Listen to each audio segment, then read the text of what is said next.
تا همین چند سال پیش عراق به عنوان یکی از متحدین ایران معرفی میشد. اما اتفاقی افتاد که کمتر کسی انتظارش رو داشت.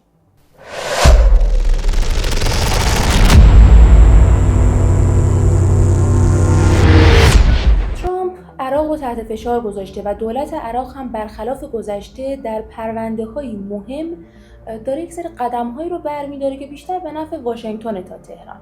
اما سوال مهم اینه که آیا عراق داره از ایران فاصله میگیره یا داره برای بقای خودش بازی جدید رو شروع میکنه؟ توی این قسمت از هانیکست قراره به این سوال پاسخ بدم. با من همراه باشید. با تحولات و رخدادهای اخیر، سیاست ترامپ و دولتش در قبال ایران فقط به جنگ و حمله و تهدید و تحریم محدود نشد و فراتر از اون رفت و تلاش کرد که ترامپ و دولتش تلاش کرد که نفوذ منطقه ایران خصوصا در عراق رو هم محدودتر بکنه.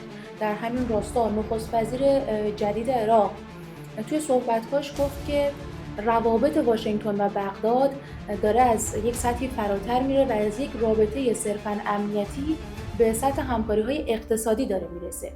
و ترامپ هم در همین راستا ادعا کرد که حمله عربستان و آمریکا به شبه نظامیان مورد حمایت جمهوری اسلامی در عراق هم کاملا با هماهنگی و تایید دولت عراق انجام شده و این چیزی بود که در فضای سیاسی خیلی سر و صدا به پا کرد و با واکنش‌های متفاوت و زیادی روبرو شد. و این سوال رو ایجاد کرد که آیا عراق داره کم کم از ایران و جمهوری اسلامی فاصله میگیره یا نه؟ خب اگر بخوام در رابطه با عراق بگم، عراق برای ایران فقط یک همسایه نیست. بازار صادراتی ایران، مسیر انتقال کالا و مهمتر از همه یکی از مهمترین شرکای انرژیشه. و نکته مهمتر دیگه این که بعد از سقوط صدام دولت ایران روی این کشور سرمایه‌گذاری امنیتی و سیاسی کرد.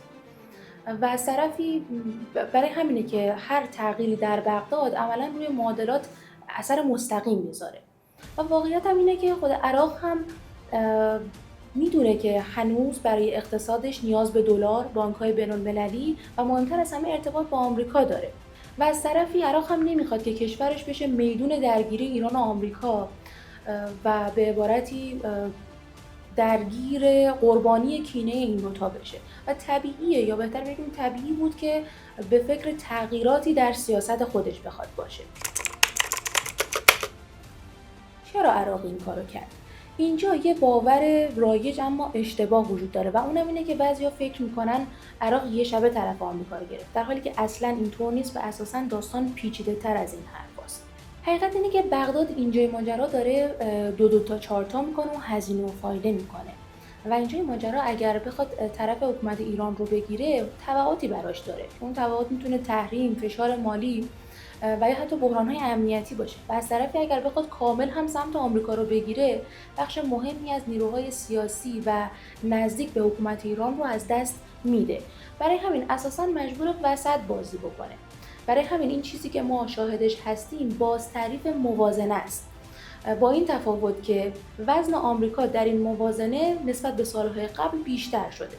اما این مسئله فقط به عراق محدود نمیشه و همزمان با این یک اتفاق دیگه هم داره توی منطقه پرحاشیه خاورمیانه رخ میده که اگر کنار این مسئله عراق قرارش بدیم میشه گفت یه تصویر بزرگی رو پیش چشم ما ترسیم میکنه و اونم مسئله‌ایه که این روزها درباره غزه مطرح میشه و اونم طرح خلع سلاح شدن حماسه که به صورت مشروط گروه حماس خلع سلاح میشه که اگر این توافق واقعا درست و مرحله به مرحله اجرا بشه و اسرائیل هم پای تعهداتش بایسته، میشه گفت که سلاح از دست نیروهای مسلح و مستقل فلسطینی یا همون حماس خارج میشه و در دست یک نهاد ملی فلسطینی قرار میگیره.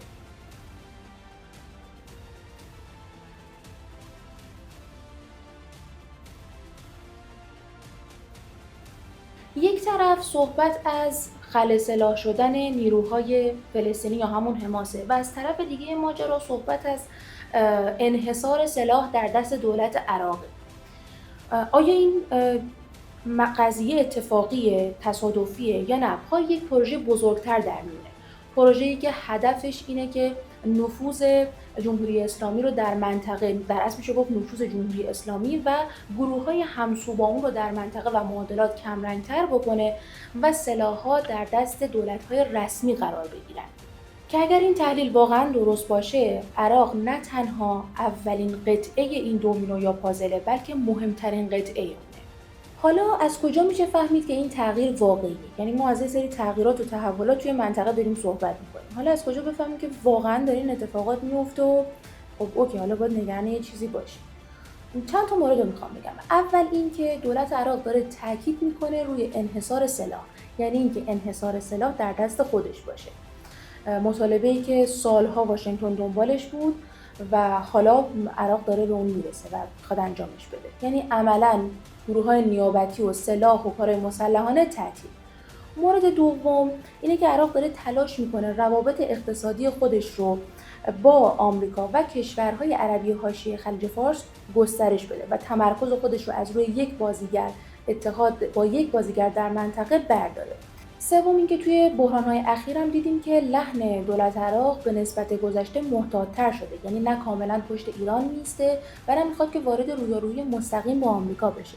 و ضربه نهایی رو اونجایی دیدیم که رئیس جمهورش، یعنی رئیس جمهور عراق، با آمریکا وارد توافق شد و این در فضای سیاسی خیلی سر و صدا به پا کرد و باعث شد که زمزمه پشت کردن عراق به جمهوری اسلامی در این فضا شنیده بشه.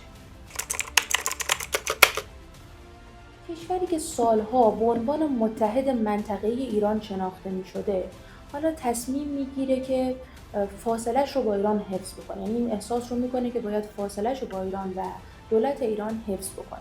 چرا؟ چون که منفعت همیشه در سیاست حرف اول رو میزنه و هیچ کس تا ابد متحد کسی نمیمونه در فضای سیاست.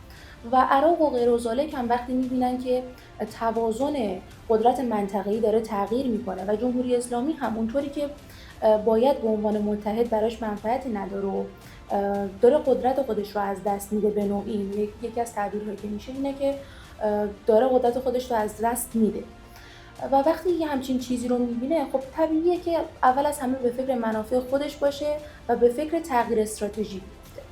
حالا یک سوال من از تو دارم، آیا فکر میکنی که همه این اتفاقات بخشی از پازل یک اتفاق بزرگتر هستن؟ نظرتو برام توی کامنت ها بنویس.